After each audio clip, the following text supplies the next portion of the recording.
நம்ம இந்த கூட்டில் வந்து முயல் போட்டிருந்தோம். முயல் வந்து நம்மகிட்ட இல்லை. நம்ம ஃப்ரெண்டுகிட்ட கிடக்கு பார்த்துக்கோங்க முயல். அது நம்ம வந்து நாளைக்கு இல்லைன்னா ஞாயிற்றுக்கிழமை டைமில் எடுப்போம். வேலைக்கு போகிறனால டைம் இல்லாமல் இருக்குது.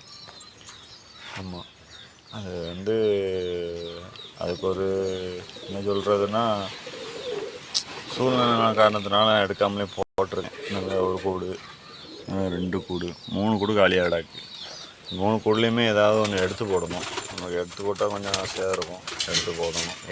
எலி போட்டிருந்தேன்ல ஃப்ரெண்ட்ஸ், எலி கூட இதுலேருந்து வெளியே வந்துட்டு கூட்டுறது வெளியே வந்துட்டு, அதனால் சரி நான் போட்டோம்னு சொல்லி விட்டுட்டேன். வெளியே நிற்கட்டும் அப்படின்னு. இப்போ அதான் வெளியே லாந்திட்டு இருக்கு. அந்த கூட இடம் கூட காட்டுறேன் பாருங்க. எங்கே உட்காந்துருக்கா பத்திலா, அது எங்கேயும் கிடையாது. நம்ம கூட்டுக்கு மேலே தான், வேறு எங்கேயும் இல்லை.